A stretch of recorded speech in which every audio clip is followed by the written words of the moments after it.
Krakshilo Korbuni Tirtho Mogo Zaka Hangrebani 2026. Panda Manzaka Hastani Montreal Professor Dr. Manish Shah, Montreal Shokla Zranwatino Kobe Tekovaradong. Bishukbrumna Haikino Katong Tony Bishing the Dakle Bishobo Korbuni Tirtho Mogo Zaka Hangrebani 2026. Tatikathar Mushunga Ashali Pandra Check Shawaka Hastani Montreal Professor Dr. Manish Shah, Montreal Shokla Zranwatino Kobe Panda Mansane Tekovaradong. Abani Agulun Ashali Panda Kok Sanani Tangai, Hastani Montreal Professor Dr. Manish Shah Shaka. Shirishitini Shimino Korbuni Tirthomogo Palazak Mani, Hangrai Banik, Abanigo Hastani Joto Boshoni Lokorogno Fayeman Zago. Aba Haikino Hastano Shokang Telanati Bagay, Joto Tansaka Shamon Klaidan in Nangni Shaka, Hastani Montreal Professor Dr. Manish Shah. মেলার অর্থ সেখানে কিন্তু একটা mail বন্ধন মিলন সেখানে যদি কোনো দেখা যায় যে অমিলের কিছু বিষয় দাঁড়ায় তাহলে তো জিনিসটা ঠিক হলো না কাজে এই ধরনের মেলার যে তাৎপর্য সেটা বুঝতে হবে সবকিছু ভুলে গিয়ে আমরা একসাথে যেমন এই মেলাকে আমরা সুন্দর করব সুন্দরভাবে তাকে পালন করব এই ত্রিপুরা রাজ্যকে আমরা সামনের দিকে এগিয়ে নিয়ে যাওয়ার জন্য একটা নতুন ত্রিপুরা আমরা তৈরি করার অঙ্গীকার এই ধরনের যখন পার্বণ আসবে সেখানে কিন্তু আমাদের সেই বিষয়টাও কিন্তু আমাদের অঙ্গীকার করতে হবে এখানে আমার পূর্ববর্তী বক্তা বলেছেন যে গুমতির যে এই উৎসস্থল সেখানে সবাই আসেন এসে অস্থি বিসর্জন শ্রাদ্ধ পিতৃতর্পণ এবং পুণ্যস্থান বেশিরভাগ জনজাতি গোষ্ঠীর মানুষেরা এখানে করেন কিন্তু এখন বাইরের থেকেও লোক আসেন এখানে জাতি জনজাতি বাঙালি সবাই আসেন এবং শুধু তাই নয় সেখানে যে মিজোরাম পার্শ্ববর্তী যে রাজ্য আসাম মণিপুর প্রচুর জায়গা থেকে আমার মাননীয় মন্ত্রী বাহাদুর বলছিলেন যে এখন বাংলাদেশ থেকেও আগে আসতেন প্রচুর পরিমাণে তো বাংলাদেশের এখন বর্তমান পরিস্থিতির কারণে মানুষ এখানে আসতে পারে না তো এই তীর্থমুখের যে ইতিহাস এবং তার যে আমাদের ত্রিপুরার ইতিহাসের একটা অলংকার সেটাকে কিন্তু সারা ভারতবর্ষের লোক সেটাকে জানে এবং আজকে আপনারা এখানে এই পৌষ সংক্রান্তি মেলা উপলক্ষে যারা এখানে উপস্থিত আছেন সবাইকে আমি হার্দিক অভিনন্দন ও শুভেচ্ছা জানাতে চাই আমাদের ত্রিপুরাতে অনেক ধরনের ফেস্টিভ্যাল আছে আমরা সবাই জানি যে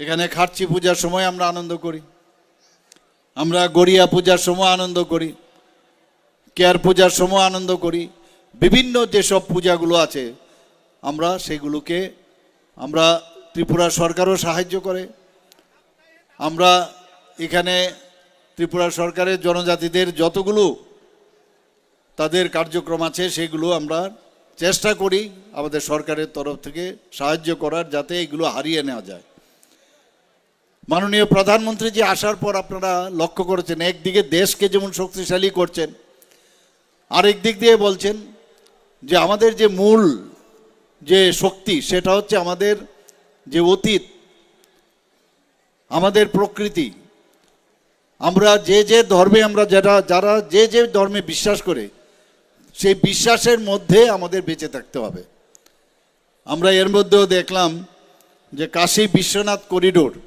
আপনারা সবাই জানেন মাননীয় প্রধানমন্ত্রী প্রথম ফেজে প্রায় 399 কোটি টাকা খরচ করেছেন অর্থটা কি এই কাশী বিশ্বনাথ যে লর্ডস শিব বারাণসীতে এই টেম্পলের কি অবস্থা ছিল আজকে আপনারা যান সেখানে যে is of going is of doing business এত সুন্দরভাবে সেটাকে ফার্স্ট ফেজে আরও আস্তে আস্তে করে সুন্দর করছে এগুলো পুনরুদ্ধার করছে আমাদের ভারতবর্ষে আজকে মুঘলরা এখানে শাসনভার নিয়েছিল এবং শাসন করেছে পরবর্তী সময়ে ইংরেজরা শাসন করেছে কিন্তু তারপরেও ভারতীয় যে সংস্কৃতি ভারতীয় যে ইতিহাস সেটাকে কেউ কিন্তু শেষ করতে পারেনি আজকে আমরা যদি ইজিপ্টের সভ্যতা দেখি আমরা যদি গ্রিকের সভ্যতা দেখি এগুলো কিন্তু মিউজিয়ামে চলে গেছে এখন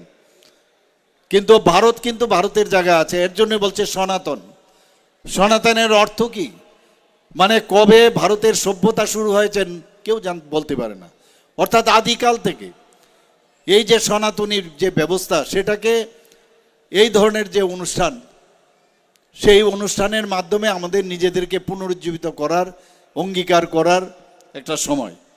Abaikan Ashlokok Sanantanga Hasani Montrokra Professor Otomanik Shahate Bushaka Hakotorte Hasro BJP Habang Fibroni Shimin Janajati Rogno Development Nibag Shamuklai Dongo. এটা একমাত্র সম্ভব হয়েছে মাননীয় প্রধানমন্ত্রীজির জন্য। আমাদের 19টা জনজাতি গোষ্ঠী আছে। আমাদের সরকার আসার পর যারা সমাজের সাথে যুক্ত আছে, সমাজপতি, তাদেরকে আমরা প্রথমে 2000 টাকা করে তাদেরকে আমরা সাম্মানিক দিয়েছি। কিছুদিন আগে আমরা ডিসিশন নিলাম যে না, তাদেরকে 5000 টাকা করব। যেমন কথা ক্যাবিনেটে আমরা ডিসিশন নিয়ে 5000 করেছি। একটা ক্যাপিং ছিল যে কেউ যদি জনজাতি গোষ্ঠীর যারা সমাজের জন্য কাজ করবে, তারা যদি কোনো কারণে তারা চাকরি করে বা তারা পেনশন পায়, তাদেরকে দেওয়া যাবে না। আমরা সেটাকে উঠিয়ে দিলাম কিছুদিন আগে ক্যাবিনেটে। উঠিয়ে বললাম না, সবাইকে সমাজের জন্য কাজ করছে, এটা ভাতা না, এটা একটা সাম্মানিক 5000 টাকা করে আমরা দেওয়ার ব্যবস্থা করেছি। 19টা জাতি গোষ্ঠীর মধ্যে মাত্র দেখা গেল প্রায় 13 থেকে 14 জন, হয়তো বাকিগুলো কোথায় গেল। যখন আমি চিফ সেক্রেটারিকে জিজ্ঞেস করলাম, বললে যে এই ধরনের সমাজ ব্যবস্থা অনেক জনজাতি গোষ্ঠীর মধ্যে নাই, তার জন্য তাদেরকে দেওয়া হয় না। আমি বললাম তাহলে প্রধান হবে, কেউ কান্ডারি হবে, কেউ কিছু একটা হবে, যে হেড হবে তাদেরকে দেব। এবং সেইভাবে আমরা ডিসিশন নিয়েছি যে সবাইকে 5000 টাকা করে প্রতি মাসে আমরা দেব। শুধু তাই নয়, আমাদের ত্রিপুরাতে, আমি জানি না এখানে সব জনজাতি গোষ্ঠীর সেই আইডিয়া আছে কিনা, যখন আমি বললাম যে আমাদের রেজিস্ট্রিকৃত কত ছোট ছোট গোষ্ঠী এখনো ত্রিপুরাতে আছে, অনেকেই জানেন না, বিভিন্ন নামে। আমি এখন সারা ত্রিপুরায় ঘুরিয়ে অবাক হয়ে আমি তাকিয়ে থাকি যে ত্রিপুরার জনজাতি গোষ্ঠী প্রায় 40+ আরও জনজাতি গোষ্ঠী। আমি বললাম সবাইকে 5000 টাকা করে, তাদের যে হেড আছে, আমি ডিএমদের আমি বলেছি তাদেরকে খুঁজে বের করুন, তারা যেন না হারিয়ে যায়। তাদের যে সংস্কৃতি, আলাদা আলাদা সংস্কৃতি, তাদেরকেও 5000 টাকা করে দেব। আমরা ক্যাবিনেটে ডিসিশন নিলাম জনজাতিদের জন্য এতগুলো যে আমাদের স্কিম হয়, মাননীয় প্রধানমন্ত্রীজি যে স্কিম দিল্লির থেকে পাঠান, আমরা যে স্কিমগুলো করেছি প্রতিটা অফিসের মধ্যে টিসিএস সমকক্ষ, সাব ডিভিশনাল লেভেলে, ডিস্ট্রিক্ট লেভেলে এক একজন আমরা অফিসার নিয়োগ করেছি। তার কাজ কি হবে? শুধুমাত্র এই স্কিমগুলো সেগুলো ইমপ্লিমেন্টেশন হচ্ছে কিনা সেগুলো দেখার জন্য। আজকে ভগবান বিরসা মুন্ডার কথা আমি জানি না, আমি তো শুনিনি কোনোদিন নাম। মাননীয় প্রধানমন্ত্রী জি এসে এই ভগবান বিরসা মুন্ডাকে, যিনি নাকি দেশের জন্য প্রাণ বলিদান হয়েছেন, দেশের স্বাধীনতার জন্য যিনি কাজ করেছেন, তাকে সামনে রেখে আজকে বিভিন্ন প্রকল্প উনি করেছেন, আর সবকটা জনজাতি গোষ্ঠীর জন্য। আজকে আমরা ওয়ার্ল্ড ব্যাংক থেকে প্রায় 1400 কোটি টাকা নিয়েছি জনজাতি এলাকায়, সমস্ত স্কুল, রাস্তা, সেখানে ইলেকট্রিসিটি এবং বিভিন্ন ডেভেলপমেন্ট করার জন্য 1400 কোটি টাকা ওয়ার্ল্ড ব্যাংক থেকে নিয়েছি। আজকে আমরা যে ফরেস্ট ডিপার্টমেন্টে আমরা প্রায় 1700 কোটি টাকা এলিমেন্ট প্রজেক্ট আমরা নিয়েছি।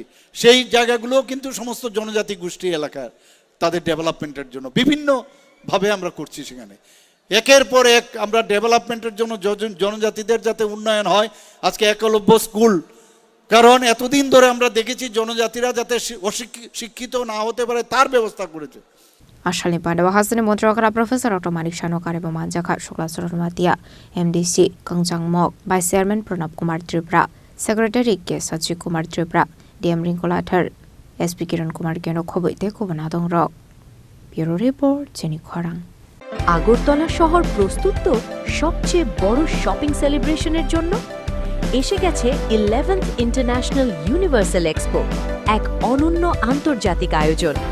চিলড্রেন্স পার্ক আগরতলায় 9th জানুয়ারি থেকে 26th জানুয়ারি 2026 পর্যন্ত। দুবাই, আফগানিস্তান, টার্কি, থাইল্যান্ড সহ বিভিন্ন দেশ থেকে এসেছেন ফরেন পার্টিসিপেন্টস। নিয়ে এসেছে আন্তর্জাতিক পণ্য, স্বাদ আর সংস্কৃতির অনন্য অভিজ্ঞতা। শপিং, ফুড, এন্টারটেইনমেন্ট সবকিছু এক জায়গায়। এটা শুধু একটি এক্সপো নয়, এটাই আগরতলার সবচেয়ে বড় শপিং ফেস্টিভ্যাল।